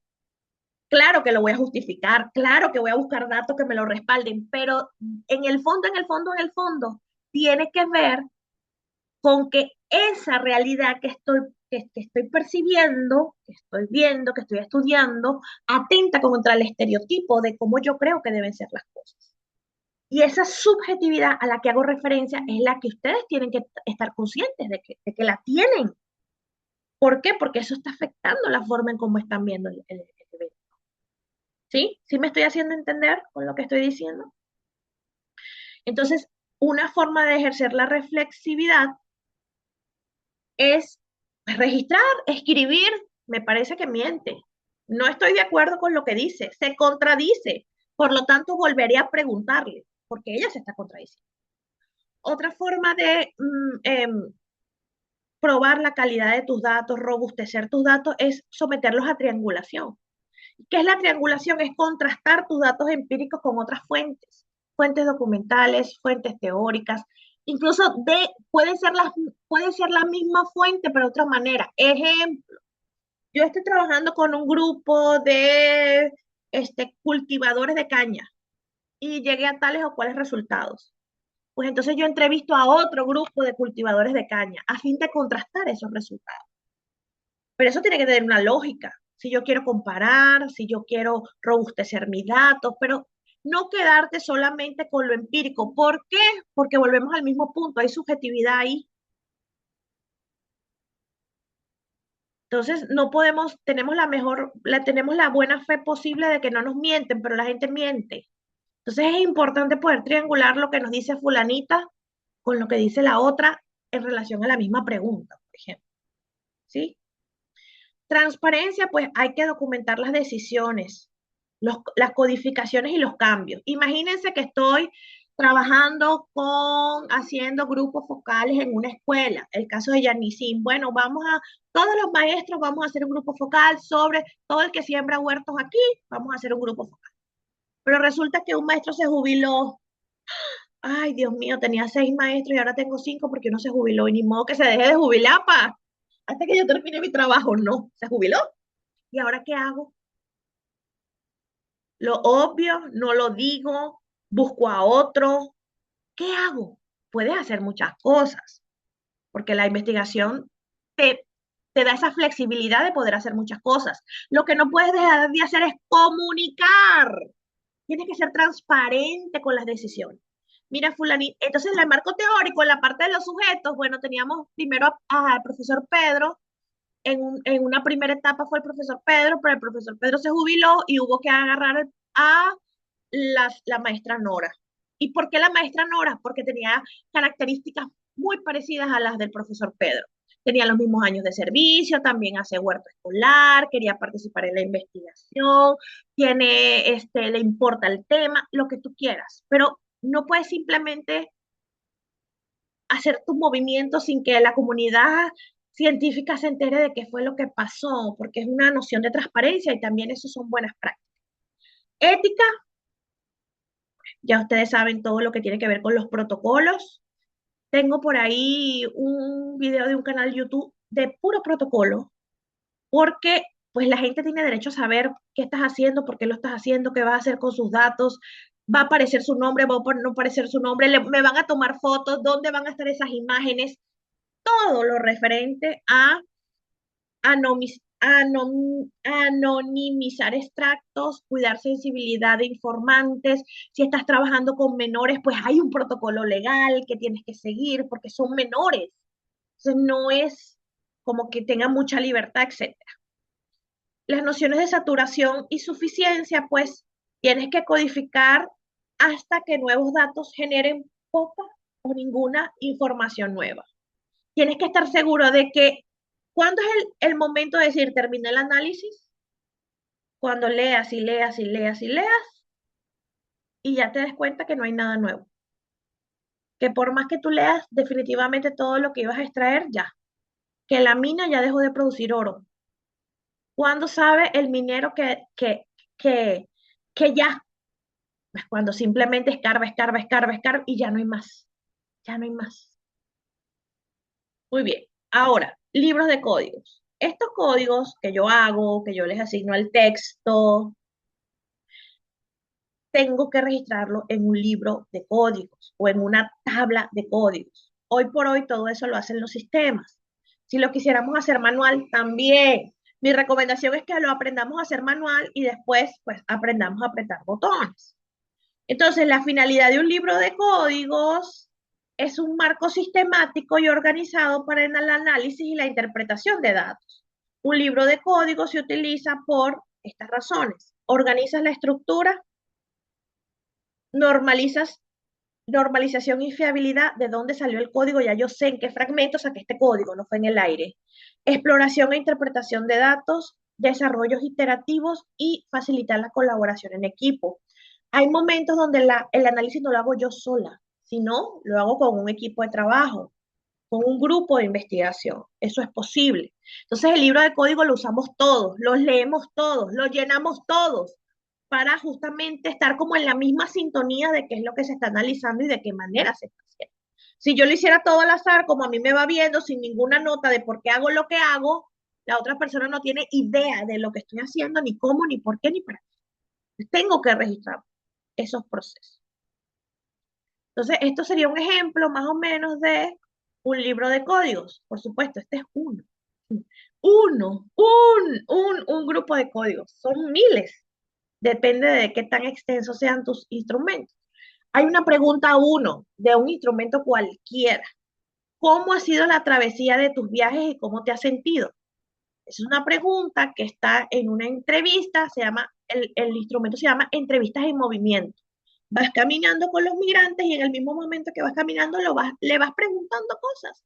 Caminas con él, cruzas ciudades con él, te paras donde él se para, comes lo que él come, vives esa experiencia y lo vas a investigar. Una de las tantas preguntas es, ¿cómo ha sido la travesía de tus viajes y cómo te has sentido?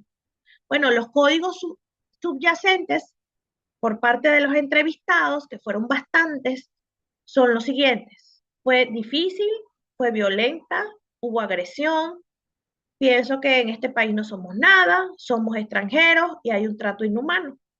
Esos fueron los códigos que se extrajeron de los diversos textos de las entrevistas. Ahora a mí me toca definir qué es difícil. Pero ¿por qué tengo que definir qué es difícil? Porque los códigos tienen un principio de no ambiguación. Y lo que una persona puede entender como difícil, para otra persona no es lo mismo. Entonces a mí me toca definir qué es violencia para ellos, no para mí, qué es agresión para ellos, qué significa la metáfora de no somos nada. Esto es un código en vivo, como verán, somos nada. Me pareció tan fuerte que pues, pero yo tengo que explicar qué significa eso de no somos nada. Y el tema que salió, que agrupa todos estos códigos para mí, para el analista, tiene que ver con un gran tema o dan cuenta de una gran parte de la realidad que son los riesgos y dificultades que esas personas enfrentan al hacer una migración ilegal. ¿Sí me están siguiendo lo que estoy diciendo? Pero para yo llegar aquí a decir que esto es esto, yo tengo que haber primero definido, saber primero cómo hablan mis informantes y cuál es el sentido real de lo que ellos me quieren informar.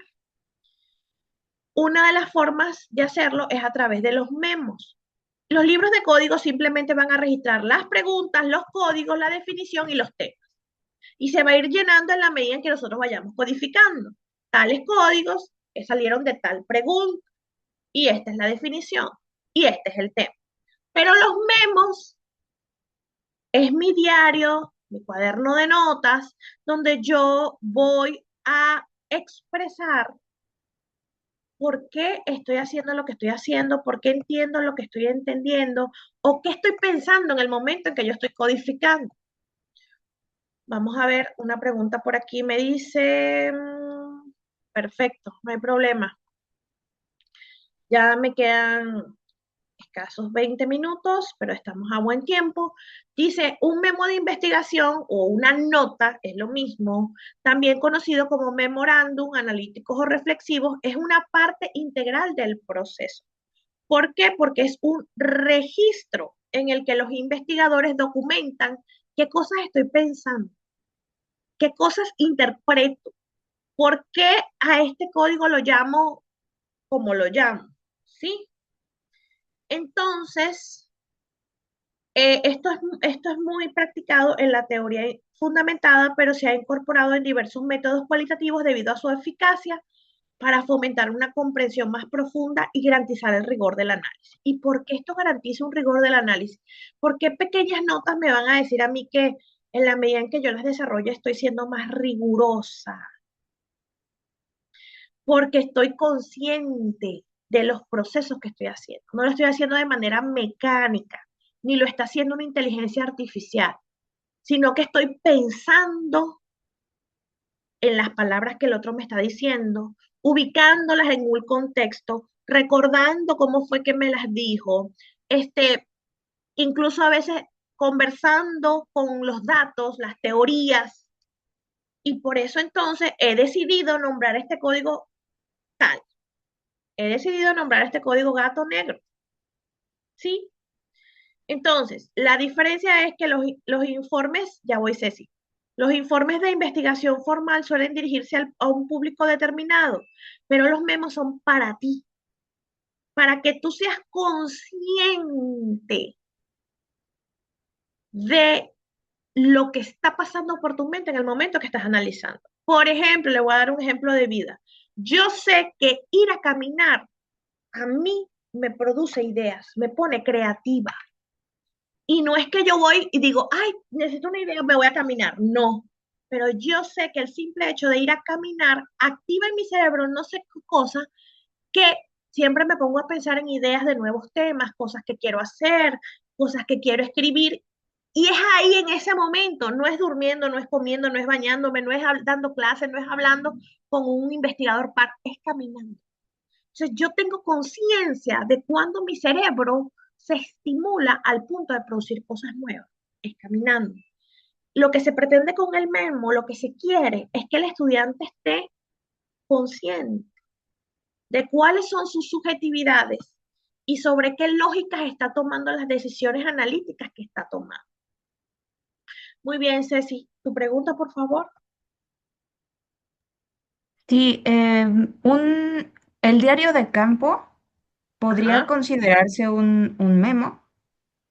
El diario de campo, de hecho, lo es, solo que registra cosas propias del campo. Entonces, en ese mismo diario, podrías utilizarlo en un momento posterior, que es cuando ya sales de campo, porque cuando estás haciendo el análisis, generalmente estás fuera de campo. Hay gente que nunca sale del campo y hace su análisis en el campo, pero por lo regular cerramos la etapa de campo, pasamos a la etapa de análisis y ahí seguimos anotando, seguimos reflexionando sobre las cosas que nos están pasando, ¿sí? Solamente que el diario de campo registra cosas en vivo y en directo del campo. Y aquí tienes que registrar cosas asociadas a tu análisis. ¿Sí me explico? Sí. Y más a los procesos internos. ¿Qué estás pensando cuando estás leyendo eso? ¿Por qué eso te lleva a pensar tal cosa? ¿Sí? Y esas notas tampoco son para rellenar ni para trabajar más. Es que esas notas van a ser muy importantes a la hora de que tú cruces teoría con campo. Te van a dar muchas luces de cosas que en el momento piensas, pero después se te olvidan. Entonces, para eso hay que registrarlas, porque en un momento ulterior tú vas a volver a esas notas, ¿de acuerdo? Sí. Bueno, los memos ayudan a captar y fijar ideas sobre los datos, te lo acabo de decir, cosas que pasan justo en el momento del análisis, que ya después que cierras la computadora se te olvidan, por lo tanto es bueno anotarlas. Propician un curso al análisis, o sea, ordenas, eres capaz de tener conciencia de qué es lo que estás haciendo y por qué. Refinan los códigos y las categorías definen las relaciones entre las categorías, en este caso dentro de los códigos, tener una sensación de confianza y competencia en la captación de análisis de datos, porque entonces, si tú sabes de dónde salió este código, con qué se relaciona, con qué teoría está vinculado y a qué tema se refiere, nadie te va a poder a ti contradecir, contradecir en lo que tiene que ver con el análisis de los datos, porque tú lo estás haciendo. No te lo está haciendo la inteligencia artificial, no lo está haciendo otro, lo estás haciendo tú. Y sabes paso por paso de dónde salió cada cosa. Entonces eso te da confianza y fortalece tus competencias para analizar datos, porque sabes de dónde es. Entonces, aquí lo voy a poner, llevar tus notas, tus memos, te hace o tienes que reflexionar sí o sí sobre las relaciones con el participante y los fenómenos. Esto también es bien importante, ya que dijiste el diario de campo. Imagínense ustedes haciendo una observación de campo y anotando sus reflexiones en el memo, en el diario, y se dan cuenta que el sujeto que ustedes escogieron realmente, aunque tiene que ver con la realidad que ustedes quieren investigar, no está como que muy consustanciado con ella. Tiene que ver y se relaciona, pero no te va a dar las respuestas que tú buscas en tu investigación. Pero tú no vas a esperar a salir de campo, a estar analizando los datos para darte cuenta de eso. Y justamente el diario de campo es como tú, es como, ¿cómo explicarte? Es como tu ancla a tierra. El diario de campo siempre va a ser como la forma en que tú conversas contigo mismo. Entonces tú tienes que irte auditando constantemente cómo voy, por dónde voy, lo estoy haciendo bien, esto me está dando la respuesta, hacia dónde me están conduciendo estos códigos, hacia qué temas van apuntando estos códigos. Y esa reflexión, ¿no? Esa reflexividad es la que es propia de la investigación cualitativa, de los analistas cualitativos, pero sobre todo le imprime calidad a lo que estás haciendo, porque no es mecánico. Entonces retomas las preguntas de investigación. Bueno, esto que estoy viendo, analizando, me está conduciendo a responder la pregunta de investigación. O tengo que replantearme otras preguntas para llegar a esta respuesta. Necesito volver a campo. Necesito volver a ver cómo las personas me están respondiendo en tanto y cuando esas personas realmente sean sujetos claves, significativos. También te permite, a través del memo, elección de códigos y sus definiciones, plantearte categorías, temas y conceptos emergentes, establecer posibles conexiones entre los elementos, determinar las teorías emergentes. Digamos que esto es muy sui generis, ¿no? La gente que no está buscando hacer teorías emergentes, pues obviamente no lo va a tomar en cuenta. Problemas de cualquier tipo de nuestra investigación, problemas o dilemas éticos, te ayuda a redactar el informe final, porque hay cosas que solo suceden en el momento, así. Las piensa tu cerebro en función de lo que está pasando en el momento. Y si están registradas, pues las puedes volver a retomar. Pero si no están registradas, pues no. Entonces, dicho esto, el objetivo principal de un memo en la investigación cualitativa es fomentar la reflexividad. El memo es como el gran narrador omnisciente, el que sabe todo lo que pasa. El gran chismoso de la investigación es el memo. Una buena investigación, si ustedes tuvieran que estudiar etnografía, lo primero que va a hacer el tutor de etnografía es decirte, dame tu diario de campo. Porque en las notas de campo es que se ve lo que tú estás haciendo de verdad. Si no hay notas, si las notas son pobres, tu trabajo de campo es deficiente. Entonces, ¿qué es lo que hace ese diario? Por eso se llama diario, es una anotación diaria de todos los días. Es como estás tú, es tu termómetro de cómo va la investigación. Y es tu propia auditoría constante. Por eso dicen que es el mejor instrumento para desarrollar la reflexividad y el pensamiento analítico durante los procesos de recopilación y análisis de datos. Sí, realmente es un diario de investigación, claro. Esto se consigue animando a los investigadores a comprometerse a fondo con su estudio, reflexionar sobre sus pensamientos y documentar sus interpretaciones. ¿Por qué estoy pensando esto? ¿Será que existe alguna teoría previa que reflexione sobre igual como yo lo estoy haciendo? ¿Y cuál es? La voy a conocer. ¿Por qué? Porque me permite comprender mejor mi realidad. Porque las teorías son para eso, para ayudarte a comprender mejor los problemas. Para comprobar, eh, este es un ejercicio bien interesante de la escritora Cathy Charmas, que ella maneja el enfoque de teoría fundamentada crítica, un enfoque diferente a la teoría fundamentada. O sea, tiene mucho de la teoría fundamentada clásica, pero su contribución teórica particular intelectual es el análisis crítico. Entonces, ella dice, ¿cómo saber si tú vas bien? Si estás haciendo los códigos bien, si estás realmente logrando un análisis completo de tu texto y eficaz. Pregúntate cómo la codificación refleja el incidente o describe la experiencia.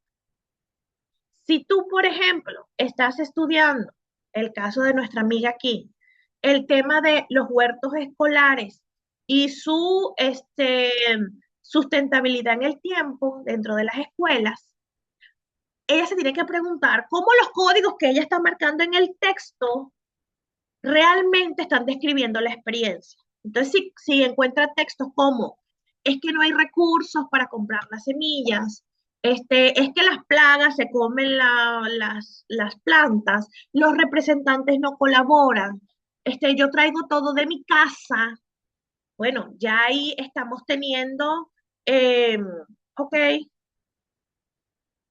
ya ahí estamos teniendo entonces pues evidencias claras de hacia dónde va la experiencia, hacia dónde va aquello de la sustentabilidad del huerto y cuáles son esas claves que en la realidad impiden que esta práctica sea sustentable, ¿sí? Entonces, Charmas dice, hasta estas 4 preguntas cuando estés codificado. ¿Cómo esta codificación refleja el incidente o describe la experiencia? Mis construcciones analíticas comienzan desde este punto, es decir, desde la experiencia o desde lo que yo pienso.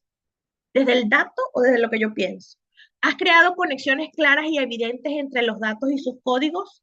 ¿Has evitado reescribir, o sea, decir lo mismo que dijeron los participantes en estudios usando un lenguaje sin vida que encaja mejor en el medio académico y burocrático? ¿O te has enfocado en realmente poner en evidencia la vida de los participantes? Bueno, eso es, digamos, como un ejercicio para la reflexividad también.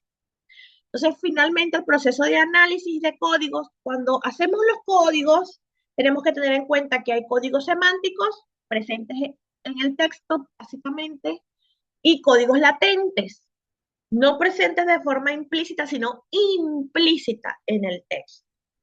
A estos códigos tenemos que darles un libro de códigos donde yo, por cada pregunta, voy agrupando los códigos que se asocian a esa pregunta o a esa categoría analítica que ya tengo yo preestablecida, ¿sí? O a ese rasgo que yo voy a observar. O sea, a eso, a lo que yo quiero preguntar, eso que yo quiero conocer, a eso le devienen una lista de códigos que pues son las que yo voy a anotar en mi libro de códigos. Y este proceso de análisis me va a llevar entonces a, uno, pensar, otro, reconocer dónde están estas ideas clave, fuerza, para principalmente agruparlas a estos códigos que nos van a llevar a la construcción de temas, que justamente es digamos, el ejercicio de la clase que viene. Entonces, para finalizar, tenemos un mini ejemplo integrado de este caso de estudio. Hay una pregunta de investigación. ¿Cómo perciben las personas mayores su rol dentro de una familia tras ser jubiladas? Hay un fragmento, eso es lo que yo quiero saber. ¿Cómo se perciben las personas jubiladas su rol dentro de la familia? Hay un fragmento. Antes ayudaba a cuidar nietos. Ahora las visitas son pocas y me piden que no me involucre tanto. Dicen que yo no me canse. Códigos semánticos o códigos que sí aparecen en el texto: cuidado de los nietos, menos visitas, familia pide que no involucrarse. Fíjense que además de códigos semánticos, son casi que códigos en vivo porque están igualitos como están en el texto. Códigos en vivo: me piden que no me involucre tanto. Códigos latentes: hay un desplazamiento del rol familiar, hay una percepción de fragilidad pero impuesta. Son ellos los que les dicen: no te involucres tanto, no te vayas a cansar. O sea, la familia percibe el cansancio más. Esta persona no se siente así.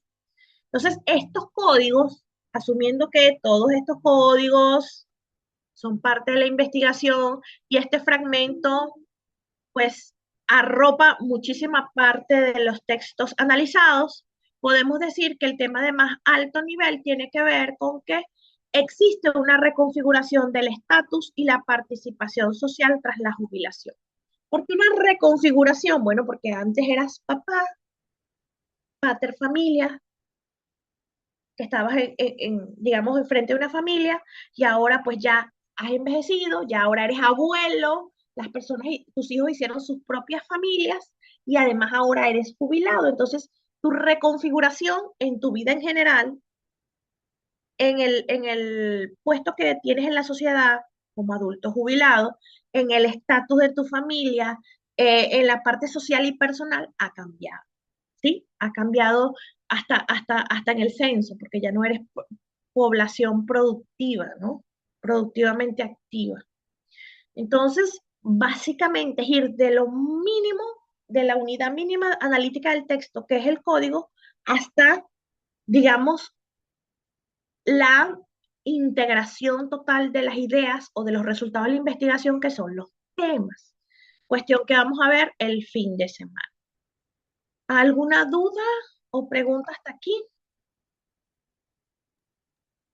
Todo bien, gracias. Em, todo bien. Bueno, solo una que se me olvidó hace ratito, quizá no es para este momento, pero considerarlo cuando, por ejemplo, tenemos ya en un Word una entrevista, ¿no? Ya transcrita. Y al empezar a codificar, por ejemplo, ¿hay algún programa que sirve para eso? O Claro. por ejemplo, porque yo lo que pensaba o lo que he hecho es como que empiezo a codificar poniendo, o sea, subrayo y lo pongo a forma de comentario, ¿no? O sea, Ujú. como comentario y ya. Pero no sé si hay alguna manera más fácil Sí, de sí lo hay. hacerlo. Y lo vamos a ver en la última clase, que es a través de, hay muchos programas, hay muchos. Atlas, Atlas Tigni, Vivo, Ethnograph, hay muchísimos. Yo lo voy a hacer a través de un programa que se llama QAlcoder. QAlcoder es un programa de código abierto, no se paga membresía, no se paga nada, como las otras aplicaciones que hay que pagar el software y que realmente hace lo mismo. Más sin embargo, yo lo que propongo es comprender el proceso y después irnos ya a la práctica pragmática, o sea, comprender lo que vamos a buscar en el texto, cómo se hace, y después ya ir a apretar botones y hacer. Cuando tú me dices, hago un código, o sea, lo subrayas y en el comentario le pones el nombre del código. Sería Ujú. útil también que hagas el memo ahí mismo. Y esto, yo pienso que este código es violencia doméstica por esto, por esto, por esto, por esto, y esto se concatena con lo que dice el autor tal, tal, tal, tal. Y efectivamente la persona cuando expresó esta frase se puso nerviosa, todo lo que quieras hacer ahí. Decir en tu memo, ¿sí? Ok. Entonces, al final lo que vamos a hacer es muy fácil porque como todo viene integrado en un sistema, en el caso de análisis con software, pues el sistema automáticamente te arroja el libro de códigos, porque todo lo que tú vas marcando, automáticamente el sistema lo va pasando a los libros. Ta, ta. Entonces, de la pregunta uno te va a sacar un mapa, todos los códigos que salieron. De la pregunta 2 todos los códigos que salieron, y así, ¿no? Pero es importante que lo aprendamos a hacer de manera manual. Yo lo que hago es bien sencillo. Si tenemos la entrevista en el Word, abro otro Word o un Excel y pongo pregunta uno, todos los códigos de la pregunta uno, y lo saco manual porque están subrayados. Ta, ta. O lo saco de los comentarios, como tú dices, ¿no? Este código es este código es este código es este. Porque además, esos códigos, viéndolos así en la lista de códigos, voy a sacar más rápido los temas. porque hay un momento donde ya yo dejo el texto y trabajo solo con los códigos. Me olvido del texto, imagínate qué tan importante es codificar, porque después solamente vamos a trabajar es con los códigos para elegir los temas. No, no vamos a ver el texto, sino los códigos. Entonces, la respuesta es sí, sí vamos a utilizar un software, pero ya al final. ¿De acuerdo? Ok, buenísimo. Bueno, entonces yo con la misma tarea, para no hacernos más bolas, la misma tarea que dejé ayer, les voy a pedir que codifiquen todo y hagan un libro de códigos. Cada pregunta, los códigos que subyacen a esa pregunta. En el sujeto uno y en el sujeto 2 y en el sujeto 3 me parece, son dos mamás o tres, no sé. Que todo el dato. Dos, dice, tres, Son dos. dos. Ok.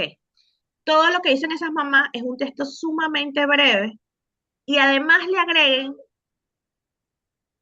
por qué, o sea, cómo justifican ustedes, ya lo vamos a ver en clase en vivo, voy a empezar con ese ejercicio. ¿Cómo justifican ustedes el nivel de saturación? Que ya no hay más nada, ya no hay más, que es todo lo que ustedes, que todo lo que ustedes seleccionaron como código es lo más importante, que no existe cosa más importante, que ya no hay otra idea nueva, ¿sí? Y voy a empezar con eso porque la próxima clase vamos a aprender a construir temas, ¿de acuerdo? Sí, solamente que, o sea, decías que como los códigos que corresponden a cada pregunta, pero la pregunta en realidad solo es una, ¿no? Entonces, más bien También lo pueden describiríamos como hacer. los Ajá, códigos de esa pregunta. Ok. perfecto. Eso podría ser, fíjate, es que cerebro traición. Eso, porque tú eres más integral, pero realmente hay preguntas concretas, ¿no? Dentro del texto tú ves que hay preguntas concretas. ¿Cómo te fue? ¿Cuál fue tu experiencia? ¿Por qué dices que tal cosa? Hay preguntitas concretas, ¿no? Pero sí, efectivamente todo conduce a una pregunta más grande.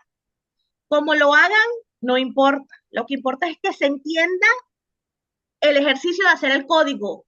Que ustedes sean capaces de decir, yo hice esto.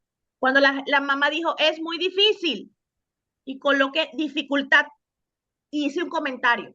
La madre expresa que es muy difícil porque no tiene tiempo, porque se siente insuficiente, porque son tres niños y no uno, porque le está costando ser suficiente, no sé. Es que ya eso depende del análisis que ustedes hagan, ¿no? A mí lo que me interesa es que aprendan a hacer códigos, porque si no aprenden a hacer códigos, el análisis no va a servir para nada. O sea, el que sabe de toda esta fórmula, quien aprende a codificar, ya tiene la mitad del camino hecho, porque lo demás es puro relación. Pero hay que aprender a sacar lo esencial del texto. Y para eso hay que saber leer. Y para eso hay que tener paciencia. Entonces, bueno, ¿alguna otra pregunta? Perfecto. Entonces nos vemos el jueves que viene. Abrazo para todos. Voy a poner la instrucción en el grupo para que repasen y voy a subir el libro de Condenados a la Reflexividad porque es importante que lo lean. Un abrazo entonces. Vale. Feliz jueves. Muchas Gracias. Chao, gracias. Bye, chao. Yanni. Bye, Bye. Besos. bye.